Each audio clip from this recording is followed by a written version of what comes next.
सब first of all मैं सभी पार्टिसिपेंट्स को बताना चाहती हूँ कि आप टाइम मैनेज करिए बराबर। 10 मिनट में आपका सेमिनार खत्म होना चाहिए।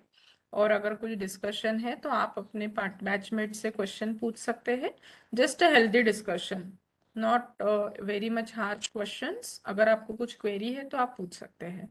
All the best to all the participants. I now request doctor Ranjana madam, तो मी सेमिनार सुरू करू शकता. Thank you madam. धन्यवाद मॅडम.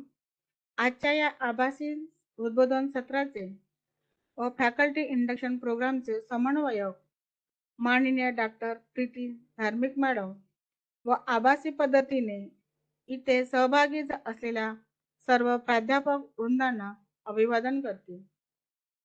जी जन्म देते तिला आई म्हणतात. जी जन्म देते तिला आई म्हणतात. जे ज्ञान देतात त्यांना गुरु म्हणतात. जे ज्ञान देतात त्यांना गुरु म्हणतात. परंतु अडचणीवरती मात करून परंतु अडचणीवरती मात करून संकटांना तोंड द्यायला जे शिकवतात संकटांना तोंड द्यायला जे शिकवतात त्यांना धार्मिक मॅडम म्हणतात. त्यांना धार्मिक मॅडम म्हणतात. माझ्या सादरीकरणाचा विषय आहे विनायक तुमराम यांची कविता रानगर्भातील जखमा. जसं माणूस पडलं की त्याला जखम होतो, त्याचप्रमाणे रानात म्हणजे जंगलापाडात जे लोक जातात त्यांना ज्या जखमा होतात, त्या जखमाचं वर्णन ह्या कविता संग्रहाचा एक विशेष आलेला आहे. या कविता संग्रहामध्ये एकंदरीत 48 कवितांचा समावेश करण्यात आलेला आहे. त्यातूनच मला जे काही स्फुरले आणि जमलेले आहे ते मी या विषय सादरीकरणाच्या माध्यमातून आपल्या समोर मांडलेले आहे. If you stand for something you will always find some people for you and some against you. If you stand for nothing, if you stand for nothing, you will always find nobody for you and nobody against you. हितशत्रू बाहेर आहेत आणि आतही आहेत, हे सर्व यामधून आपल्याला दिसून येते. Next slide.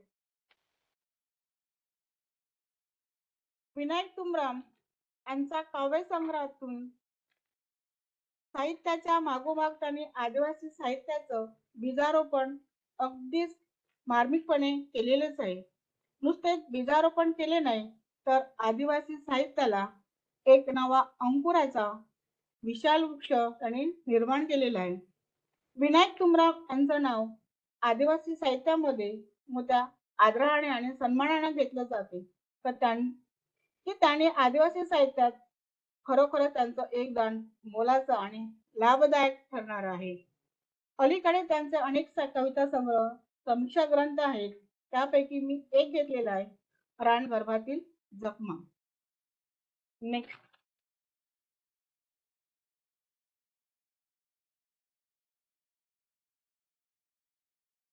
1960 नंतर मराठी साहित्यामध्ये अनेक साहित्य प्रवाह उदयास आलेले आहेत. दलित साहित्य असो, ग्रामीण साहित्य असो, लोकसाहित्य असो, पौराणिक साहित्य प्रवाह, स्त्रीवादी साहित्य. तर 1980 नंतरच आदिवासी साहित्य प्रवाह आपल्याला उदयास आलेला आहे. त्याचबरोबर मराठी साहित्यामध्ये आदिवासी साहित्य परंपरेला असा दीर्घ असा वारसा लाभलेला आहे. आजच्या आधुनिक काळाच्या युगात आदिवासी साहित्य चळवळ ही जोमाने विस्तारू लागलेली आहे आणि सगळीकडे फुलू लागलेली आहे. हजारो वर्षापासून आदिवासी समाजातील जे काही लोकांचं जनजीवन आहे ते अगदी पशुतुल्य होतं आणि या जीवनाचं चित्रण करून साहित्याच्या माध्यमातून त्याला न्याय देण्याचं काम या आदिवासी समाजातील लेखकांनी साहित्यिकांनी अगदी काटेकोरपणे मांडलेलं आहे, केलेलं आहे. या साहित्याद्वारे त्या 10 ते 11 नोव्हेंबर या 2 दिवसीय 1979 मध्ये पहिले आदिवासी साहित्य संमेलन हे भद्रावती येथे आयोजित केलेले होते किंवा भरलेले होते. या संमेलनामुळे आदिवासी समाजातील लोकांना व तरुणांना बोलते व लिहिते केलेले आहे. त्या संमेलनामुळे आदिवासी समाजातील लोकांचं आत्मभान जागे झालं आणि आत्मभान जागे होऊन त्यांनी साहित्यामध्ये आपलं आत्मशोध घेण्याचा आटोकाट प्रयत्न केलेला आहे. ते आपल्या ह्या संमेलनाच्या माध्यमातून दिसून येतो. त्याचबरोबर त्यांच्या मनामध्ये वाचनाची आवड निर्माण झाली आणि ती आवड निर्माण करून दिली ह्या आदिवासी साहित्य संमेलनाने. विनायक तुमराव यांचा साहित्याचा परिचय करून देताना मला त्यांच्या विचारांचे पुनरावलोकन करणे व त्यांच्या साहित्याचं उलगडा करून सांगणे अत्यंत महत्वाचं वाटतंय. म्हणून म्हणायचंय की हजारो वर्षापासून आदिवासी समाजातील जनजीवन हे अगदी पशुतुल्य होतच. त्याचबरोबर आदिवासीच्या जे काही प्रश्न आहेत, समस्यांचा निर्वाळा करणेही हा त्यामागचा एक हेतू होता आणि उद्देश होता. आदिवासी बांधवांचा आत्मविश्वास जागा करूनच त्यांना उन्नतीचे बळ देणे हे एक त्यामागचं हेतू होता. जीवनाचे चित्रण करून साहित्याच्या माध्यमातून त्याला न्याय देण्याचे काम या आदिवासी लेखकांनी आपल्या साहित्याद्वारे केलेलेच आहे. आदिवासी समाज हा रानावनात, जंगलापाडात, गिरीखोरात राहणारा अशिक्षित, अज्ञानी माणूस आहे. हे या साहित्यातून दिसून येतो. नेक्स्ट कवी म्हणतात, सांडून गेले ह्या जंगल जिवारी रक्त माझ्या पूर्वजांचे. सांडून गेले ह्या जंगल जिवारी रक्त माझ्या पूर्वजांचे. जाडती पंथी व कोणी का अवदसा थडग्यास यावी. जाडती पंथी व कोणी का अवदसा या थडग्यास यावी. जीवन जेव्हा जगत असताना त्या लोकांना ज्या वेदना सोसाव्या लागतात, त्यांची ती वेदना ठसठसणारी वेदना बनते, तेव्हा तीच वेदना त्या साहित्यातून जीवन जगण्याची एक बळ देणारी ठरत आहे. आमचे रक्त आता ह्या जंगलापाड्यात, गिरीखोरात, दऱ्याखोऱ्यात सांडून गेलेले आहे. परंतु या काव्यातील वेदना हीच संपूर्ण विश्वजीवन जगण्याच्या धडपडीचे पाऊल टाकणारी आणि पुढे जाणारी आहे, असं ह्या कवितेच्या माध्यमातून, या कळव्यातून मला अर्थ सापडलेला आहे, ते मी मांडलेला आहे. पुढे कवी म्हणतो, राज्य गेले वनवास आला, राज्य गेले वनवास आला, लाचार म्हणून हिणवू नका, लाचार म्हणून मला हिणवू नका. कळते जायला भूक माझी, त्या रानास वनवा लावू नका, त्या रानास वनवा लावू नका. आदिवासी म्हणतो की आमचे आता संपूर्ण राज्य गेलेले आहे, त्यामुळे आमच्या नशिबी आता फक्त आणि फक्त वनवासच आलेला आहे. लाचार म्हणून आम्हाला डिवचू नका किंवा हिणवू नका. फक्त आमची भूक जी आहे, आमची जी पोटाची आग आहे, ती फक्त ह्या वनाला कळते आहे की वनात जर आम्ही जंगलात गेलो तर जंगलातून आम्हाला जी काही कंदमुळे मिळतात, लाकूड जंगल तोडून जे काही लाकूड फाटा मिळतो, त्यावर आमची भूक भागते आहे.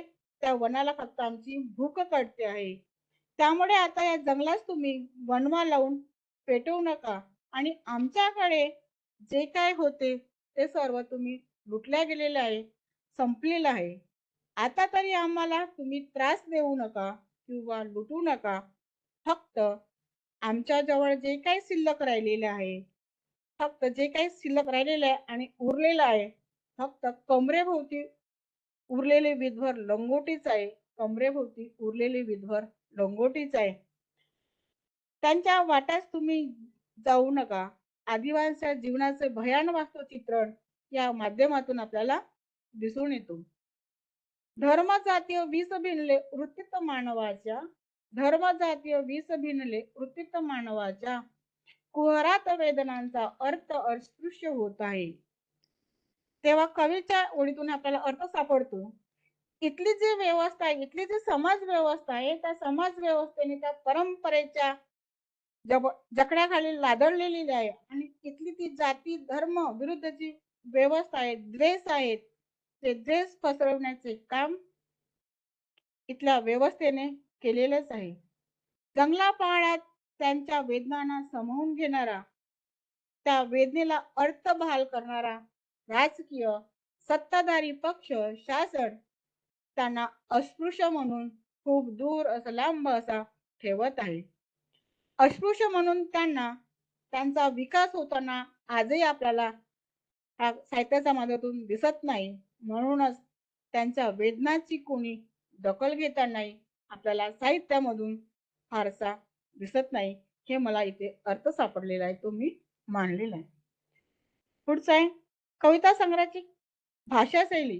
ही जी कविता आहे त्या कविता संग्रहामधून त्यांची जी भाषा शैली आहे, आदिवासी लोकांचं जीवन कसं असते, त्यांची बोलण्याची जी पद्धत आहे, लकब आहे, ते मी इथून मांडत आहे. कविता संग्रहाची भाषा शैली आक्रमक, भावना प्रकट करणारी आहे. त्याचबरोबर जंगलापाड्यात, दऱ्याखोऱ्यात, डोंगराच्या कुशीत राहणाऱ्या लोकांची भाषा समजून घेऊन बोलणारी आहे. त्यावेळी कवी म्हणतो, छलनिष्ठ शस्त्रधारी चिरडून घाव गेले. छलनिष्ठ शस्त्रधारी चिरडून गाव गेले. उरले स्मशान यात्री बदलून साक्ष गेले. बदलून साक्ष गेले. कोणास हाक द्यावी ते सगळेच दूर गेले. ते सगळेच दूर गेले. ज्यांना म्हणावे आपुले तर तेही झोपलेले. तर तेही झोपलेले. अशा प्रकारच्या कवितेच्या ओळीमधून आपल्याला अलंकारिकता पाहण्यास मिळते. यातूनच कवीच्या कल्पनाशक्तीला वाव मिळालेला आहे आणि अलंकारिक व वक्तृत्वपूर्ण प्रतिमा या विशिष्ट अशा हेतूसाठी निर्माण झालेलं असून त्यामध्ये काही आपल्याला प्रयोजने सापडतात आणि ती प्रयोजने आहेत छल, कपट करून अनेक शस्त्राच्या धारेवर गावाला लोकांनी समाज व्यवस्थेने लुटलेले आहे आणि संपूर्ण गावाला लुटले गेलेले आहे. जे काही शिल्लक राहिलेले आहे त्यांनी फक्त आता समरशनात जाऊन स्वतःला बदलून आपल्या आयुष्याची साक्ष दिलीच आहे. समाजाने नाकारलेल्या समाजाच्या श्रद्धाविषयी असलेल्या माणूसपणाने कोणास हाक मारावी तेही सगळे सैरावेरा रानोरान पडलेले दिसतात, भटकले दिसतात. अशा प्रतिमेशी संलग्न असलेली आदराची भावना हा इथून त्यांच्याकडून स्थलांतरित झालेली दिसून येते. रंजना मॅडम, प्रतिमा 10 मिनिटं झालेले आहे. तुम्ही कंक्लूड करू शकता. निष्कर्ष काय आहे तो सांगा. 10 मिनिटं झाली आहेत. शेवट सांगतो दोन मिनिटं. या कवनाची वैशिष्ट्ये आहेत. आदिवासींचे जीवन वास्तव रेखाटणाऱ्या त्यांच्या कवितेतील प्रश्नात्मकता हेही महत्वाचे एक वैशिष्ट्य आहे. आदिवासी जमातीच्या बोलीभाषेत, ग्रामीण बोलीभाषेत हे साहित्य प्रगट होते. आदिवासी साहित्याचे एक महत्वपूर्ण वैशिष्ट्य मानलेलं आहे. आधी कवितांची जाणीव ही स्वप्रणीत, चिंतनशील आणि 10 उपरोधक ही त्यांच्या काव्यलेखनाची एक वैशिष्ट्य आहे. आदिवासींच्या वैशिष्ट्यपूर्ण संस्कृतीचा परिचय घडवणारी कविता आपल्याला दिसून येतो. नैसर्गिक प्रेरणा ही त्यांच्या कवितेचे एक वैशिष्ट्य आहे. आणि शेवटचं आलेलं आहे निसर्ग. निष्कर्ष त्या कविताचे निष्कर्ष आहे, हजारो वर्षापासून डोंगर दऱ्यामधून भटकत फिरणाऱ्या मागासलेल्या जमातीच्या भरकटलेपणाला समभावनेने एकत्र बांधण्याचे काम आदिवासी कवितेने केलेलेच आहे. दुसरा निष्कर्ष आहे, मराठी कवितेचा विषय न झालेले वेगळे असे अनुभव विश्व कवितेच्या या माध्यमातून आपल्याला जाणवतात आणि दिसून येतात. तिसरा निष्कर्ष आलेला आहे, आदिवासी काव्य संग्रहाची प्रेरणा निसर्गातून होत आहे, तसेच पर्यावरणातूनही होत आहे. आदिवासी निसर्गाच्या सानिध्यातच राहतो. आदिवासी जो समाज आहे तो संपूर्ण निसर्गाच्या सानिध्यातच राहतो आहे, जीवन जगतो आहे. त्यामुळे त्यांचे जीवन साकार करताना अगदी निसर्गसृष्टी त्यांच्या काव्यामधून दिसून येते. अशा प्रकारे त्यांच्या काव्यसंग्रहातून वर्णन आलेलं आहे. धन्यवाद. Thank you Ranjana madam. छान एक्सप्लेन केलं. थोडं लेंदी होतं बट व्यवस्थित तुम्ही एक्सप्लेन केलंय. Thank you so much. थँक्यू.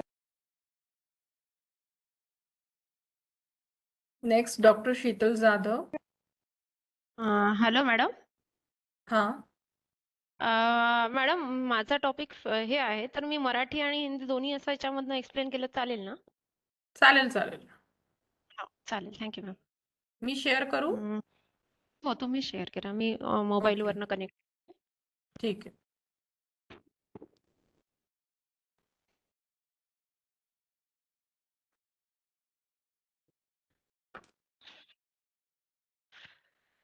शीतल मुरकुटे. हो शीतल मिरकुटे, शीतल जाधव नावाने हे आहे.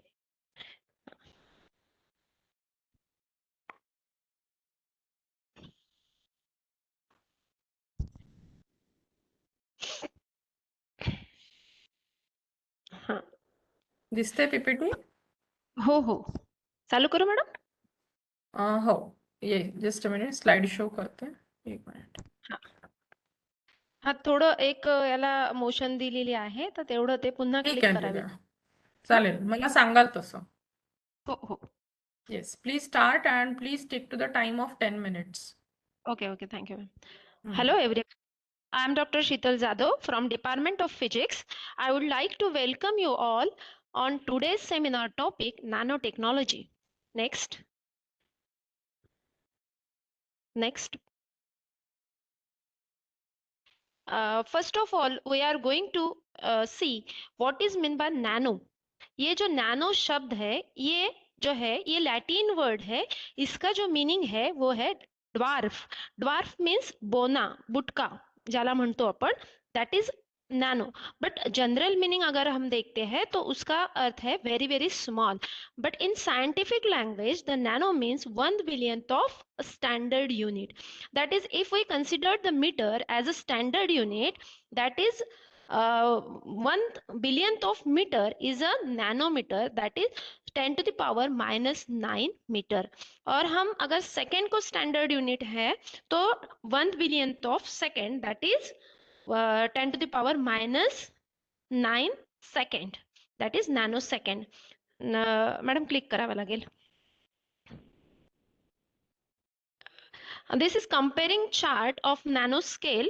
We are going to see how small is the nanometer. Nanometer कितना small unit है वो हम एक chart के through देखेंगे. आप देख सकते हैं सब जन कि अपने राइट हैंड साइड पे एक तरबूज जो है उसका इतना ही है क्या मैम? हेलो. तुम्ही त्याला टाइमर दिला, आय थिंक. इट इज नाही नाही, येस, टाइमर तो मी करून ऑटोमॅटिकली चला जा रहा है. बरं फक्त प्रेस करून बघाल बरं. मी 2 मिनिटातच एक्सप्लेन करते मग तेवढं. येस, एक minute. Yes, explain it from this slide. Okay okay. हा तुम्ही पाहू शकता आपण किती स्मॉल नॅनो, किती स्मॉल आहे नॅनोमीटर, हा किती स्मॉल हे आहे यूनिट आहे, हे आपण एका चार्ट थ्रू पाहू. दैट इज आप राइट हैंड साइड पे देख रहे हैं कि एक तरबूज का जो है वो है 10 सेंटीमीटर जितना अपना तरबूज जो रहता है. हम अगर कॉइन देखें तो कॉइन 1 सेंटीमीटर ये है. अगर हम फुल स्टॉप या डॉट देते हैं तो वो 1 mm जितना होता है. और अपना जो हेयर है, ह्यूमन हेयर है, वो 100 माइक्रोमीटर इतना स्मॉल है. और उससे भी अगर हम नीचे जाते हैं तो अपने जो रेड ब्लड सेल है वो 5 माइक्रोमीटर के है. वायरस जो है, अभी हमने वो कोरोना का चित्र देख रहे हैं, वायरस का ये देख रहे हैं, तस्वीर देख रहे हैं, वो है 1 माइक्रोमीटर की. और उससे भी अगर हम नीचे जाते हैं तो वहां पे हम देख सकते हैं कि कार्बन नैनो ट्यूब दिख रही है हमें. गोल्ड पार्टिकल जो है वो 10 नैनोमीटर के है. यानी 10 to the power minus 7 से 10 to the power minus 9 तक जो है वो हम नैनो स्केल गिनते हैं. That is 0 to 100 nanometre. वो हम नैनो स्केल करके उसको देख सकते हैं. मतलब हम कंसिडर कर सकते हैं कि कितना स्मॉल यूनिट है नैनोमीटर. नेक्स्ट. नेचर में हम नैनो मटेरियल जो है, नैनो मटेरियल ही हमें नेचर में भी मिलता है। ये मैन मेड ही है, ऐसा कोई कोई ये नहीं है। अगर हम देखते हैं कि जो कमल के पत्ते हैं, कमल के पत्तों पर जो वैक्स लगता है, कमल कीचड़ में खिलता है लेकिन उस पे कभी कीचड़ लगा हुआ नहीं रहता है, छिपकली जो है अपने दीवार पे चढ़ जाती है, तो उसके पैरों को जो भी अगर मैन ने उसको खोज लिया तो यानी फ्यूचर में मैन भी, आपने देखा होगा बादशाह जो पिक्चर है, मूवी है, उसमें वो चढ़ जाता है। तो हम ये कह सकते हैं कि उन्होंने शायद से खोज कर ली होंगी वो नैनो मटेरियल की, जो छिपकली के पैरों पे लगी हुई रहती है। और एक एंशंट जो ये है स्टोरी है कि माता सीता को माता अहिल्या ने एक वस्त्र दिया था जो कभी धोया ही नहीं जाएगा, वो डस्ट फ्री रहेगा। तो वो भी शायद उन्होंने नैनो पार्टिकल की खोज कर ली होंगी उस जमाने में, इसलिए उन्होंने वो चीज बना ली होंगी। तो नेचर में भी जो है नैनो मटेरियल हमें देखने को मिलते हैं। जो आप देख सकते हैं उस पे कि जो पीकॉक के फीदर्स होते हैं या बटरफ्लाई दिख रही है, तो बटरफ्लाई के जो भी कलर है वो फेड नहीं होते कभी। वो जो ये है पार्टिकल है, वो नैनो मटेरियल के पार्टिकल है, मतलब मैन मेड ही नैनो मटेरियल है ऐसा नहीं है। तो nano material is found in the nature also. और हमें बहुत सारे हिस्ट्री में भी नैनो मटेरियल के एविडेंस मिलते हैं। आप देख सकते हैं जो ल्यूकेरिस कप दिख रही है आपको, तो वो जो ल्यूकेरिस कप है वो 4th सेंचुरी में बनाई गई है। और उस पर अगर हम लाइट डालते हैं, बाहर से अगर लाइट उसको डालते हैं तो वो ग्रीन कलर की दिखती है, मतलब it appear to be green in reflected light. That is, अगर लाइट बाहर से फोकस होती है तो वो जो कप है वो ग्रीन कलर का दिखता है। और अगर हम लाइट को अंदर से फोकस करते हैं तो वो जो कप है हमें वो रेडिश कलर का दिखता है। मतलब एंशियंट इसमें भी बहुत जमाने के पहले भी जो नैनो मटेरियल है वो हमें पाए गए हैं। और यहाँ पे सिल्वर एंड गोल्ड जो नैनो मटेरियल थे वो ग्लास में मिक्स किए थे, इसीलिए वो जो इफेक्ट है यानी ग्रीन दिख रहा है और रेड दिख रहा है वो दिखाई देगा। Next, then history of nano material, that is 2000 year पहले भी, 2000 ईयर, 2000 ईयर एगो, जो सल्फाइड नैनो क्रिस्टल है वो ग्रीक लोग जो थे, रोमन लोग जो थे, वो हेयर डाई करने के लिए नैनो मटेरियल का यूज करते थे। और 1000 ईयर एगो गोल्ड जो मेडिवल चर्च है उसके विंडोज पे स्ट्रेन ग्लास थी और उस पे जो शाइनिंग कलर था, गोल्ड गोल्ड शाइनिंग कलर था, रेड और येलो कलर थे। तो वो जो कलर थे वो गोल्ड नैनो पार्टिकल के डिफरेंट डिफरेंट साइजेस बना के वो कलर बनाए गए थे। जैसे गोल्ड कोलाइडल अगर हम ये करते हैं तो डिफरेंट कलर का हो जाता है गोल्ड, तो उसका यूज करके नैनो पार्टिकल वो विंडोज में डाले गए थे। तो वो विंडोज रेड कलर की, येलो कलर की, ग्रीन कलर की वो दिखाई दे रही थी।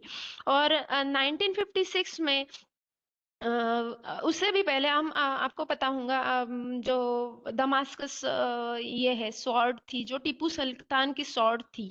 तो it is very flexible, highly flexible, sharp थी, मैकेनिकली वो स्ट्रांग थी।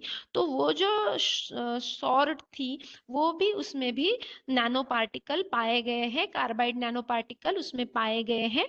और मतलब जब ये और अपना रिसेंट जो है काजल, तो हम क्या करते हैं, काजल लगाते हैं तो कार्बन जो लेते हैं वो भी एंटीबैक्टीरियल प्रॉपर्टी रहती है उसमें, वो भी हम नैनो पार्टिकल बोलते हैं उसको।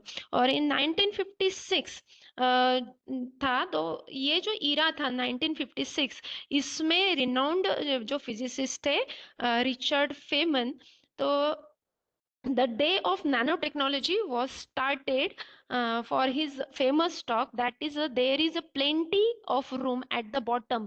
अगर हम इसका मतलब क्या है कि अगर हम अगर नैनो स्केल पे जाते हैं, अगर हम ये जो बड़ा वर्ड है उसके अगर छोटे पार्टिकल पे जाते हैं तो बहुत सारे हमें और भी पॉसिबिलिटीज मिलेंगी। जो मैन्युफैक्चरिंग है, स्मॉल मशीन मैन्युफैक्चरिंग है, ऑब्जेक्ट है, वो एटॉमिक स्केल पे हम कर सकते हैं। इस पर उनका फेमस टॉक था, there is a plenty of room at the bottom.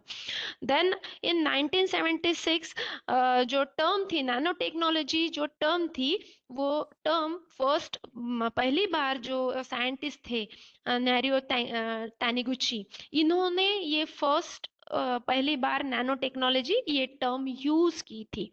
उसके बाद में हम देख रहे हैं इन 1981 आईबीएम जो है, that is IBM develops scanning tunnelling microscope. तो ये जो स्कैनिंग टनलिंग माइक्रोस्कोप इन्होंने बनाया था, तो इसके लिए उनको 1986 में नोबेल प्राइज भी दिया गया था। Then in 1985 बकी बॉल दैट इज C16 जो था उन्होंने डेवलप किया था साइंटिस्ट ने at Rice University and University of Sussex discovered C16। Then 1986 Eric Drexler, इन्होंने जो नैनो टेक्नोलॉजी की एक बुक लिखी थी, उस बुक का नाम जो है वो है engines of creation the upcoming era of nano technology. तो इन्होंने इस किताब में जो है उन्होंने how to build the atomic scale machine, और उन्होंने एक सेल्फ असेंबली भी नैनो स्ट्रक्चर की बनाई थी। Then in 1991 carbon nano tube is discovered by Sumio Lijima. Okay, next. Next जो हम देख रहे हैं कि फिर ये नैनो जो मटेरियल है वो नैनो मटेरियल इतने स्मॉल है तो उसमें भी हम वन डायमेंशनल, टू डायमेंशनल, हमें one dimensional, zero dimensional, one dimensional, two dimensional ये पता है कि अगर हम बॉक्स देखते हैं तो वो थ्री डायमेंशनल है, अपना जो पेज है, पन्ना है, वो टू डायमेंशनल है, वायर है वो वन डायमेंशनल है।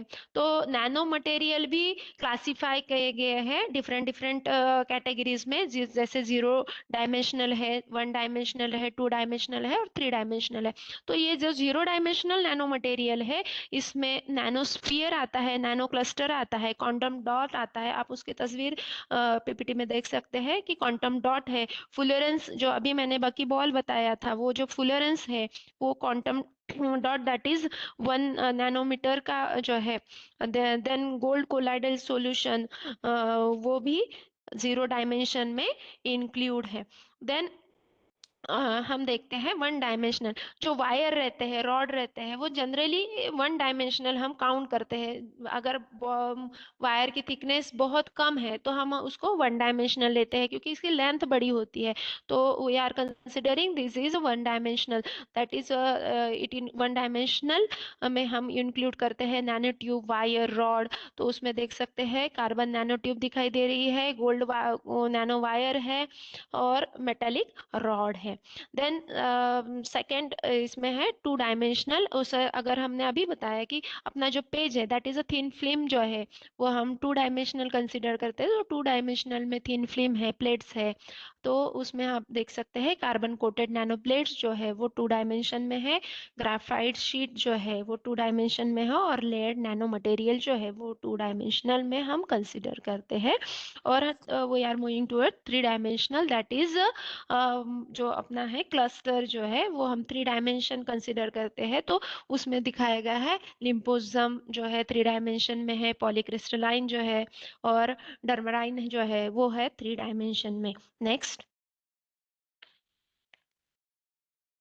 देन हम इतना नैनो मटेरियल की बात करें, लेकिन नैनो टेक्नोलॉजी क्या है? तो नैनो टेक्नोलॉजी क्या है? तो जो नैनो टेक्नोलॉजी है मीन्स जो हमने नैनो पार्टिकल देखे हैं वो नैनो पार्टिकल का यूज टेक्नोलॉजी में करना जो डे टू डे लाइफ में है, उसमें हम वो जो सभी मटेरियल जो फाउंड किए हैं नैनो मटेरियल, उसका डे टू डे लाइफ में अगर यूज करते हैं तो हम उसे नैनो टेक्नोलॉजी कहते हैं। तो the application of nano science to practical device is called nano technology. That is, nanotechnology is based on manipulation, control, and integration of matter on the atomic, molecular, and submolecular level। क्योंकि हमने अभी देखा है कि nano material क्या है। Nano material जो है वो बहुत छोटे होते हैं, जो एटॉमिक स्केल पे, मॉलिक्यूलर स्केल पे होते हैं। तो उसका यूज अगर हम टेक्नोलॉजी में करते हैं तो उसे हम बोलेंगे कि नैनो टेक्नोलॉजी। नेक्स्ट,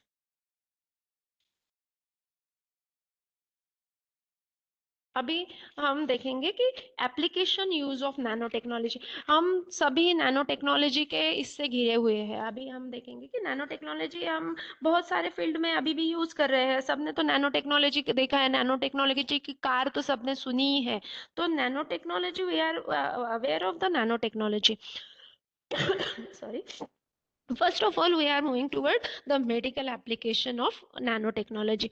तो nanotechnology का medical application क्या है? तो ड्रग डिलीवरी। हम जो अभी देखते हैं कि पिल्स जो है, मतलब अपनी गोलियां है, इंजेक्शन है, ये सभी ने देखे हैं। पर ये जो हम लेते हैं तो बहुत सारे एरिया हम माउथ से लेते हैं और अपने अफेक्टेड, मतलब बाकी जगह पे भी वो ड्रग डिलीवर होता है।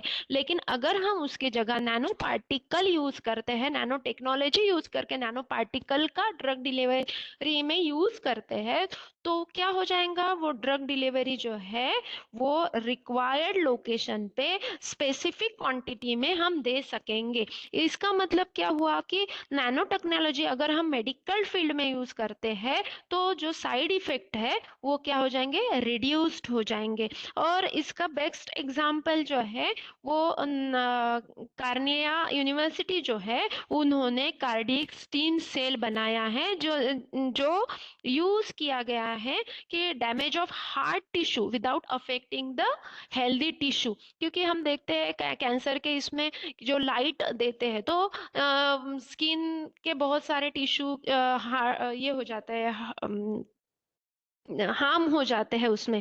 तो नैनो टेक्नोलॉजी का यूज करके हम उसको जो हेल्दी टिश्यू है उसको डैमेज किए बिना ही वो क्या कर सकते हैं? मेडिसिन वहां तक पहुंचा सकते हैं। और इससे क्या होगा कि रिड्यूस द पेन, पेशेंट का जो पेन है वो भी रिड्यूस हो जाएगा और कॉस्ट भी लो हो सकती है। देन डायग्नोस्टिक टेक्नोलॉजी में भी यूज करते हैं। जैसे कैंसर डिटेक्ट करना है तो शीतल मैडम, बहुत सारे।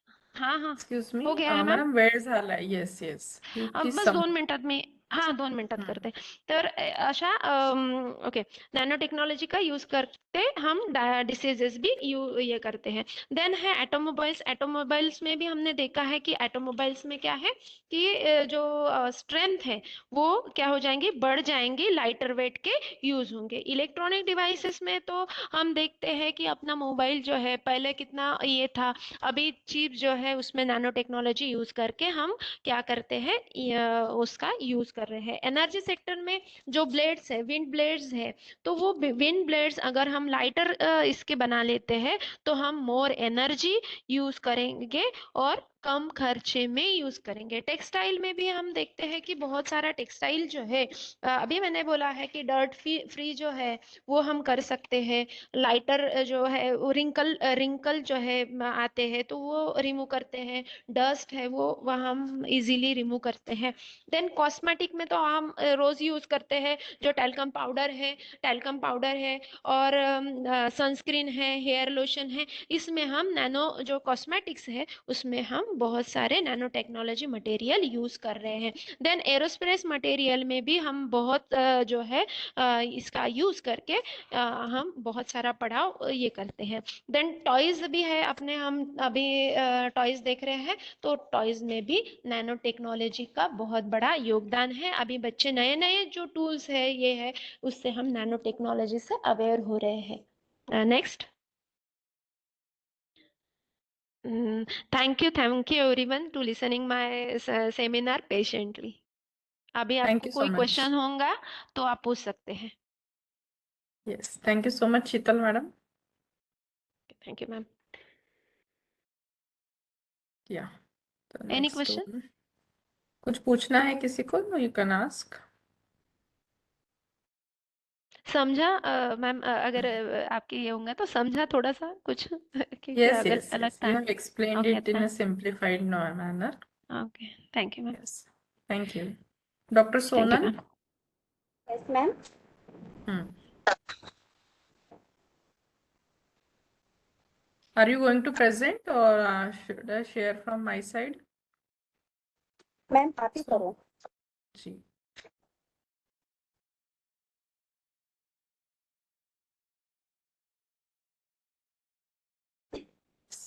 दिसते मैडम पीपीटी? Yes ma'am. देखिए मैडम 14 स्लाइड्स है आपकी। You please try to finish within time. Okay? Yes. Yes, please start. Good afternoon, one and all. I am Sonal Bakra, and my seminar topic is superconductivity. Next, see superconductivity, Meissner effect, and application of superconductor. Next, ma'am. Next, before see the superconductivity, means what is superconductivity, what is superconductor. Let's look first conductor. Next, ma'am. Madam, I have changed the slide. It is on conductor. नहीं madam, पहले वही ये कर रही हूँ। Next करो आप। जी। Before seeing the superconductor, first we see the conductor. So, conductor means a conductor is an object or material allows the flow of charge. See this graph. The graph shows that the temperature decreases. The resistivity of normal conductor also decreases slowly. Resistivity means opposition of current and some characteristic of conductor. First is electrical resistivity.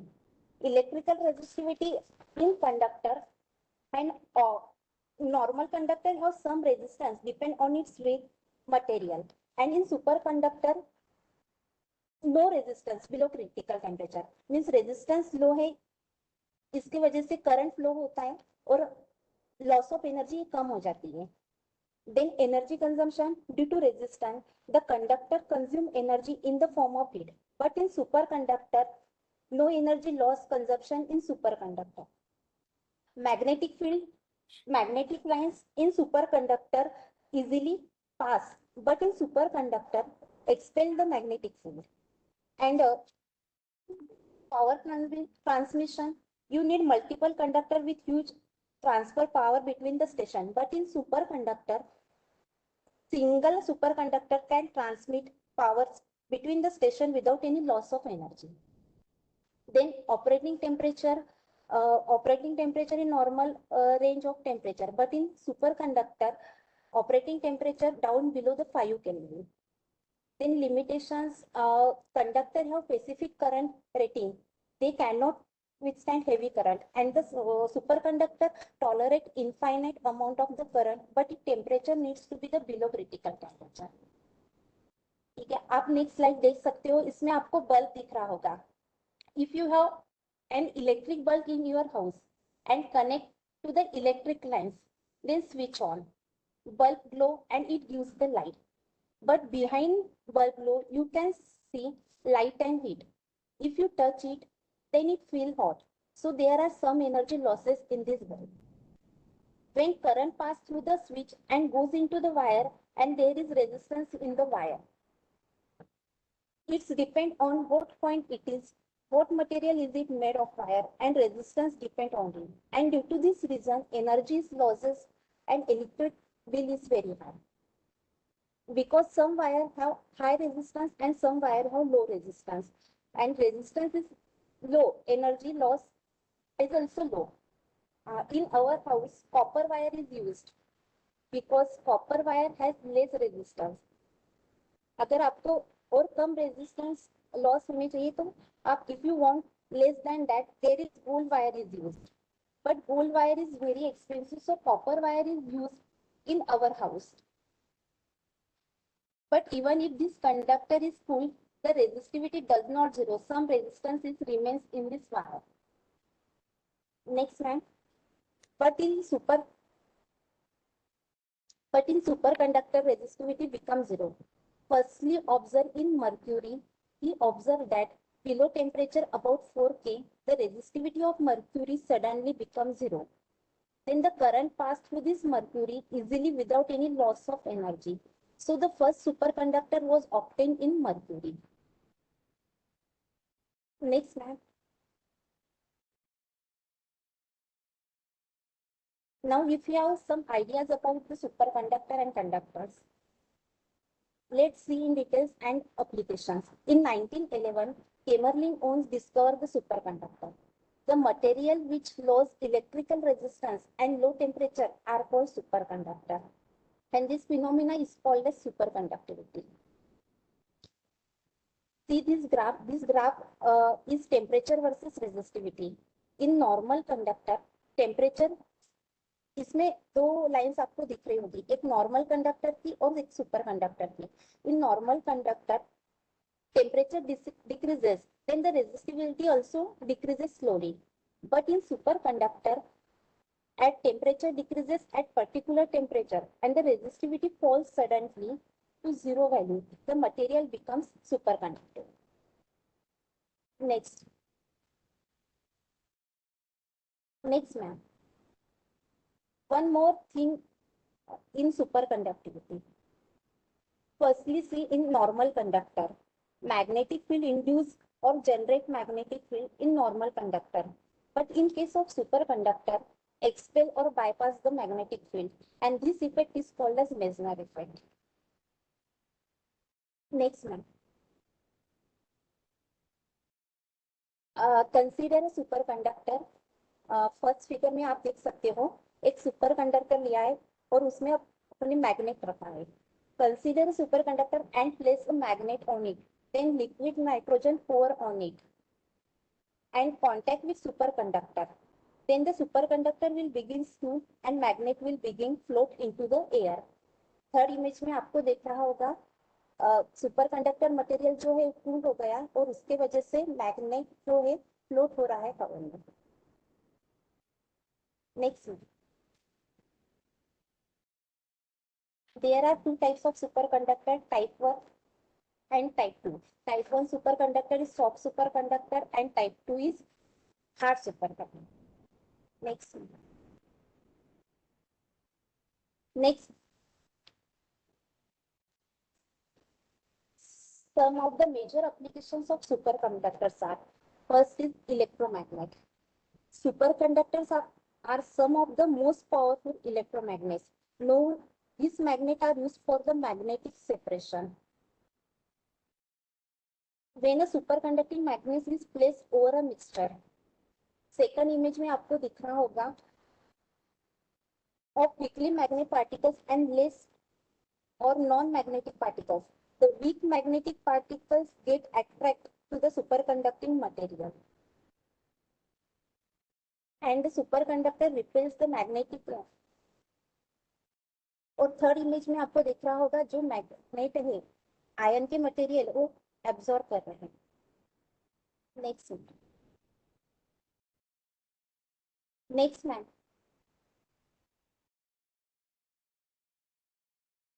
It is also used in magnetic levitation.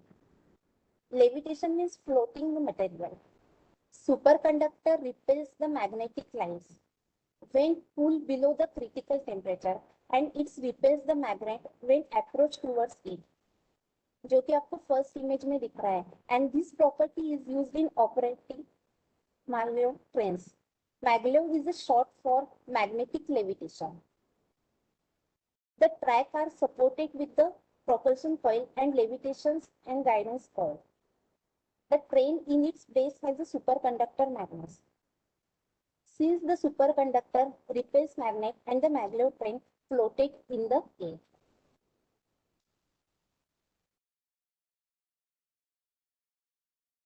Next, map. It also used in generation and transmission of electric power. The size of machine wood becomes very much smaller than the today's large size. The electric energy can be transmitted and stored by the wire of superconducting material. Since This resistivity of this material is zero, so the power transmission system becomes cheaper. Next, it is also used in cyclotron device. Cyclotron are the device which are used to accelerate the charged particles like electron and positron and hydron.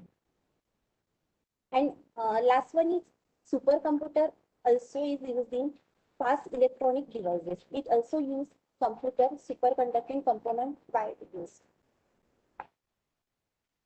Thank you, ma'am. Thank you, Sonal madam. Very nicely explained. Simple, though it is a simple topic, but you have explained it nicely. Thank you. Good.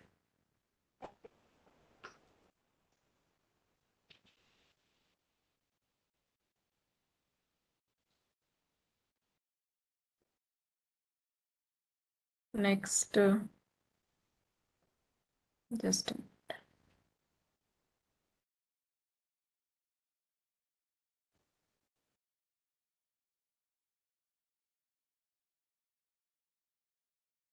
Avinash sir, Dr. Avinash Ulhe. Yes, ma'am. 1 minute. Let me share.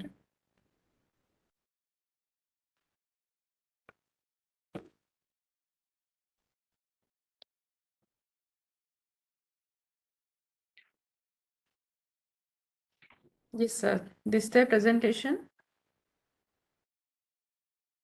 Yes, ma'am. Yes. Please start. Good afternoon, everyone. I am Dr. Avinash Ulle. I am going to deliver seminar topic on chemistry in daily life. First of all, I am really thankful to HRDC Nagpur for giving a chance to deliver me a seminar. Thank you. Next, madam. My topic is I am going to generally explain drugs. Okay. So next, madam. Next slide. Drugs. Drugs, chemical substance of natural or synthetic origin, which are used for curing diseases and reducing suffering from pain, are called drugs or medicine. Drugs or medicines, here we conclude here drugs and medicines are the same, but I want to explain here that all the medicines are drugs, but the drugs are not the medicine. All the drugs are not the medicines. These are some definitions of drugs and medicine. Drug is a chemical substance and medicine also a chemical substance, but drugs has a major side effects, but the medicine has lower toxicity and does not cause uh, any it causes a side effect but not it up to the major extent, and it is medicine is not a addictable things, but sometimes when you take the drugs it becomes addictable. So between drugs and medicine is the better way to choose. Next, madam. These are types of some drugs. This is antacid. Antacid is a type of drug. Antacid itself, it indicates that the acidity when in our daily life we see sometimes we rarely says that I got suffering from the acidity. That time we take a Eno or something, that kind of relief. So antacid means generally we can say that the base at that basis may be a sodium bicarbonate or magnesium hydroxide, right? Those substances which neutralize the excess acid and raise the pH to an appropriate level in stomach are called antacid. Means the acidic level of your stomach, if it get increases, then we said that I am suffering from the acidity of all things, and these some basic compounds are neutralized your acid level from your stomach. That are some drugs are cimetidine, ranitidine. Here I represent some structures of cimetidine and ranitidine. These are the all aromatic compounds. And this omeprazole and lansoprazole also antacids, which also decreases your acidity. So the structures are denoted there. These are the heterocyclic compound drugs.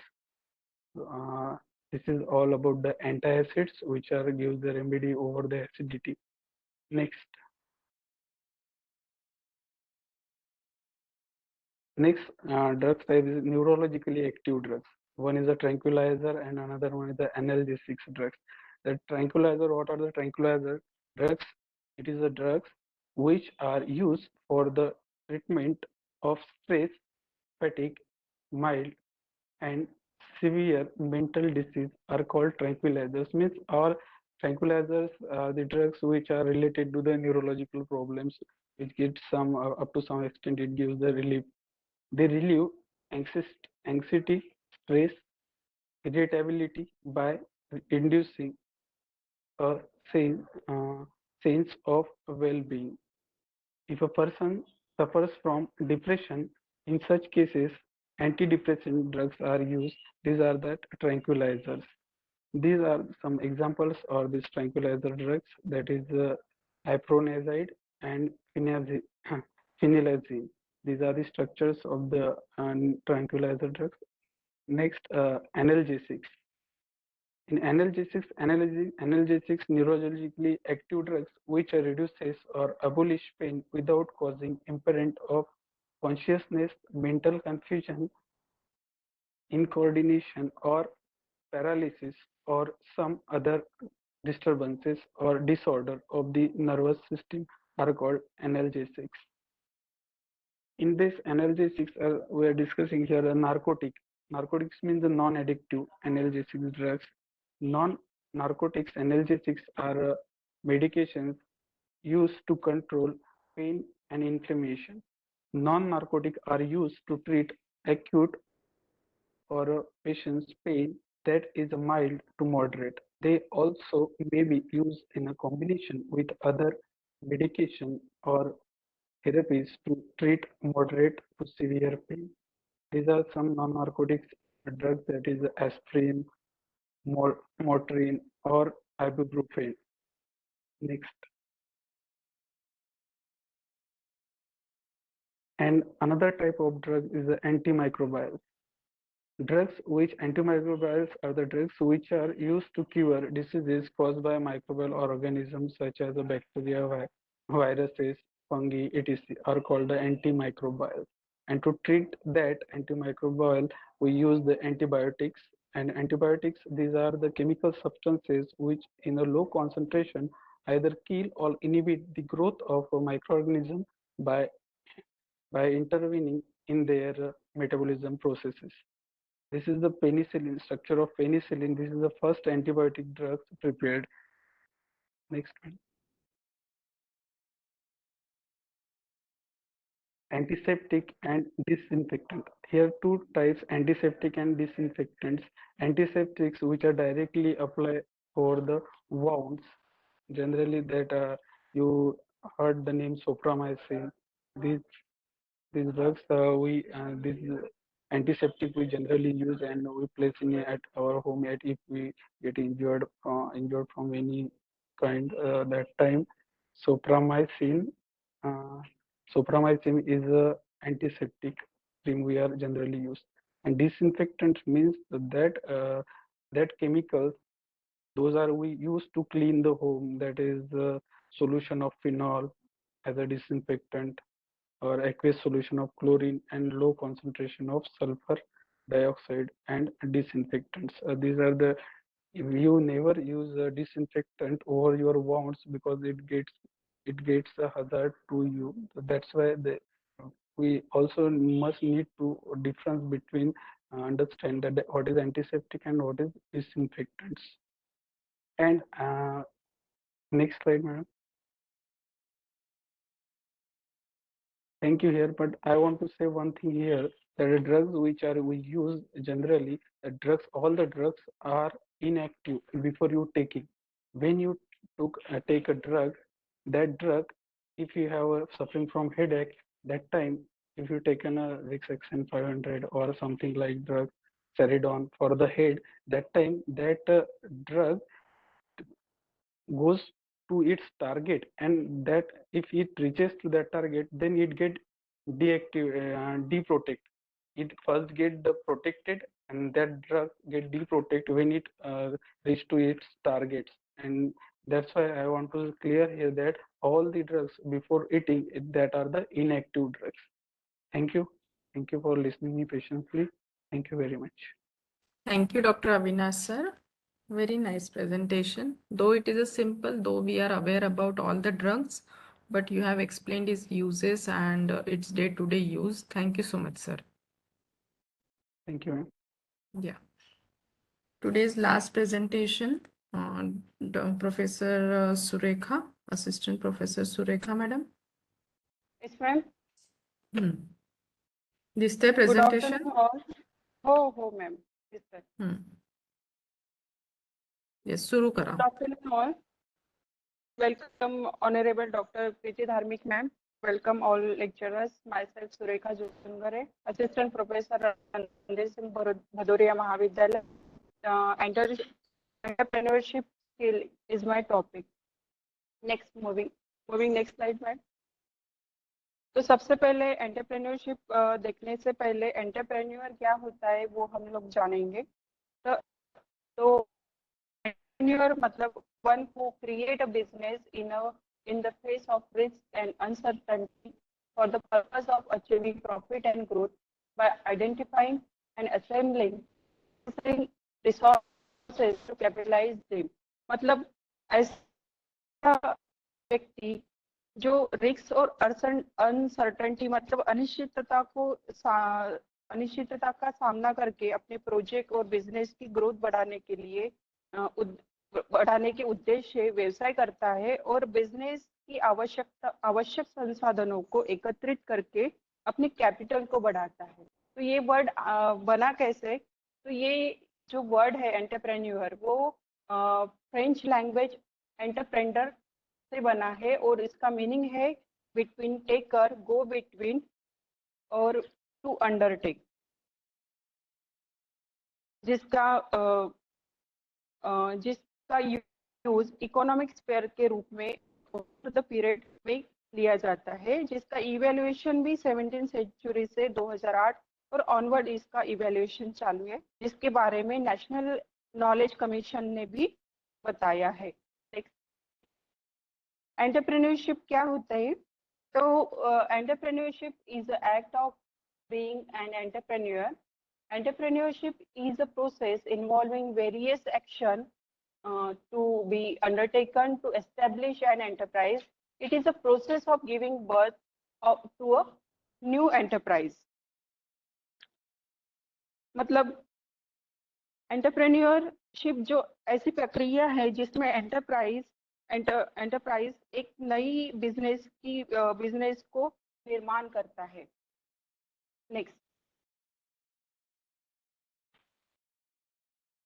एक relation मैंने बताया है कि relation entrepreneur और entrepreneurship में कैसा होता है. तो एंटरप्रेन्योर मतलब एक पर्सन और जो बिजनेस की उसकी प्रक्रिया मतलब प्रोसेस होती है करने की, उसको हम लोग बोलते हैं एंटरप्रेन्योरशिप. एंटरप्रेन्योर एक ऑर्गेनाइजर होता है और जिसमें अपने बिजनेस में जो भी वो ऑर्गेनाइज करता है उसको हम लोग बोल सकते हैं ऑर्गेनाइजेशन. जो एंटरप्रेन्योरशिप एक प्रक्रिया होती है. एंटरप्रेन्योर एक इनोवेटर होता है जिसका जो अपने बिजनेस के लिए नए आइडियाज वो बिजनेस में लाता है, उसको इन्वेंशन के रूप में उसकी वो प्रक्रिया चालू होती है, उसको बोल सकते हैं हम एंटरप्रेन्योरशिप. एंटरप्रेन्योर एक रिस्क बेयर करता है और रिस्क बेयर करते समय उसको जो भी प्रॉब्लम्स को वो फेस करता है उसको बोल सकते हैं हम लोग रिस्क बेयरिंग, जो एंटरप्रेन्योरशिप की एक प्रक्रिया होती है. एंटरप्रेन्योर एक मोटिवेशन करता है, जो अपने स्टाफ के लिए एक मोटिवेटिव पर्सन होता है, वो उसको उस प्रक्रिया को बोल सकते हैं हम एंटरप्रेन्योरशिप. एक एंटरप्रेन्योर एक क्रिएटर होता है जो अपने बिजनेस के ग्रोथ के लिए जो भी एक्टिविटी करता है, जो भी प्रक्रिया करता है, वो उसको बोल सकते हैं हम क्रिएशन. जो एंटरप्रेन्योरशिप होती है एक प्रक्रिया होती है. एक एंटरप्रेन्योर एक विजुअलाइजर होता है जिसका विजुअलाइज सब चीजों को देख के एक अपनी बिजनेस का एक विजन वो खुद बनाता है, उसको उस प्रक्रिया को बोल सकते हैं हम एंटरप्रेन्योरशिप.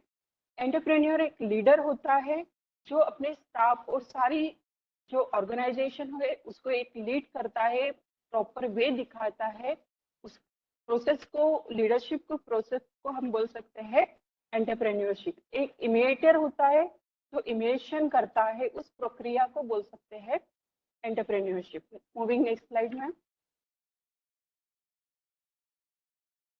अभी मैंने एंटरप्रेन्योर की दो मेन स्किल बताई है, इनोवेशन और रिस्क बेयरिंग। तो इनोवेशन के बारे में बताया जाए तो इनोवेशन, डूइंग समथिंग न्यू और something different is a necessary condition. Entrepreneur, changing requirement of customer, they may not be inventor of new product or a new method of production, but they possess the ability to foresee the possibility of making use of invention for their enterprise.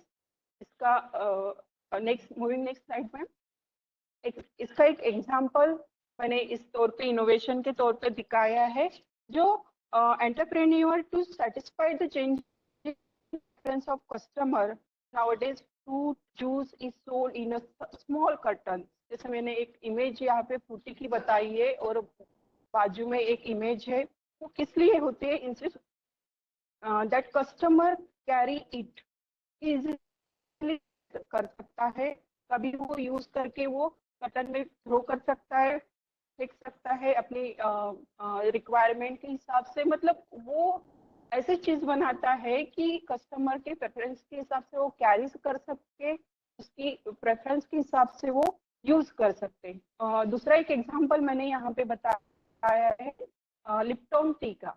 ये ऐसी T है, हम कहीं पे भी जाके वो बना के अपने जरूरतों को पूरा कर सकते हैं, जैसे वो कस्टमर के भी प्रेफरेबल है, कभी भी कहीं भी अपने बैग में वो कैरी कर सकता है, अपने यूज के अकॉर्डिंग वो यूज कर सकता है।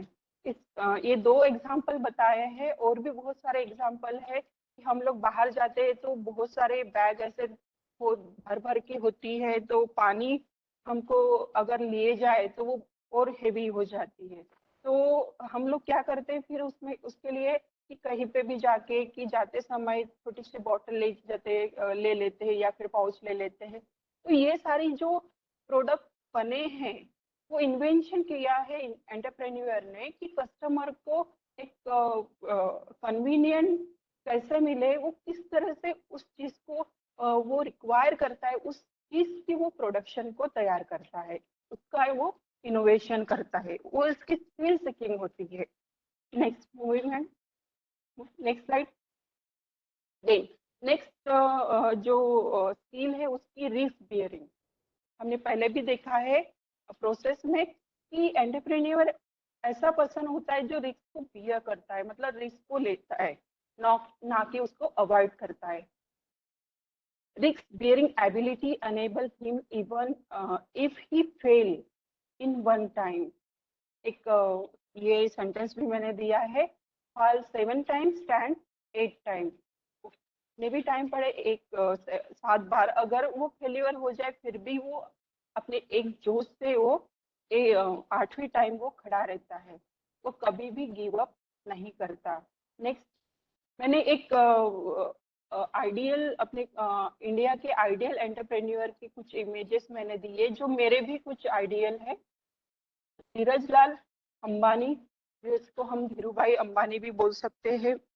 दूसरा है जहांगीर टाटा और नारायण मूर्ति।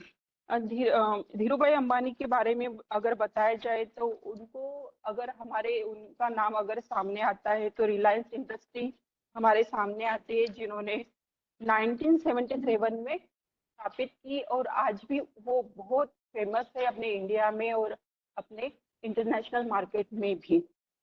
और उनको पद्म भूषण से भी पुरस्कृत किया है, और आज की जनरेशन के लिए, अपने स्टूडेंट के लिए, आज की नई जनरेशन के लिए वो एक आइडियल है। और दूसरा जो इमेज दी मैंने टाटा की, जहांगीर टाटा, तो वो एक इंडस्ट्रियलाइजेशन है, वो एक जिसके नाम से ही एक इंडस्ट्री का निर्माण, ऐसे अपन बायोनियर जिसको हम बोल सकते हैं। एक ग्रेटेस्ट ऐसे बिजनेसमैन है जो टाटा कंपनी अपने देश में चालू है उन्हीं की देन है। और उन्होंने ही जमशेदपुर सिटी का निर्माण किया है।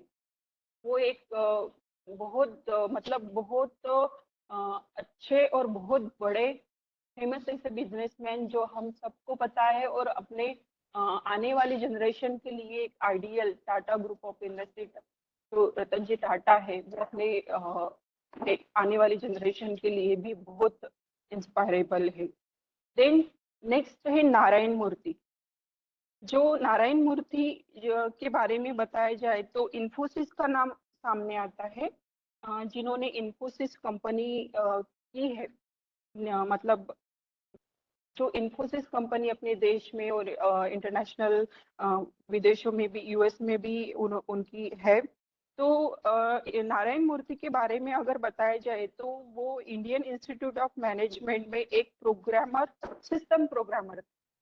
उनको लगा कि बहुत सारे जो लोग हैं वो अनएम्प्लॉयड है, और इस कंप्यूटर या फिर सॉफ्टवेयर फील्ड में एम्प्लॉयमेंट कम है, जितनी होनी चाहिए उतनी है नहीं। तो उन्होंने अपने वहाँ अच्छी पोस्ट में, अच्छे पेमेंट में वो जॉब करते थे, तो उन्होंने वो जॉब को स्विच किया और अहमदनगर में अपने 3 पार्टनर के साथ में उन्होंने एक नई कंपनी खोली। उसके बाद में इन्फोसिस उनके नाम से प्रचलित हुई, और इस इन्फोसिस के वो ऐसे कंपनी है कि आज उसकी ब्रांड, उसकी गुडविल इतनी अच्छी है कि नारायण मूर्ति का नाम हमारे सामने आता है। Thank you. अगर किसी को कुछ क्वेश्चन है तो आप पूछ सकते हो। Yes, thank you so much, Surekha madam. Thank you ma'am. Okay, thank you. So friends, here we have finished our today's seminar of 5 participants. पांचों भी पार्टिसिपेंट्स ने अच्छे से अपने अपने फील्ड में जो भी टॉपिक्स लिए थे उसको अच्छे से एक्सप्लेन किया। रंजना मैडम मराठी के थे, उन्होंने भी जो कविता के ऊपर अपने को डिटेल में बताया, that was also good. Sheetal madam ने भी अच्छे से एक्सप्लेन किया। Sonal madam also talked about her own topic. Avinash sir ने ड्रग्स के बारे में हमें एक detail information the, and Surekha madam talks on entrepreneurship. So all the participants, you did your job well. So thank you all of you. And आज के हमारे सारे सेशंस यहीं पे खत्म होते हैं। किसी को कुछ क्वेरी थी, जब भी आप पूछ रहे थे, एक सर को कुछ पूछना था जब हिरवड़े मैडम का सेशन शुरू था तब,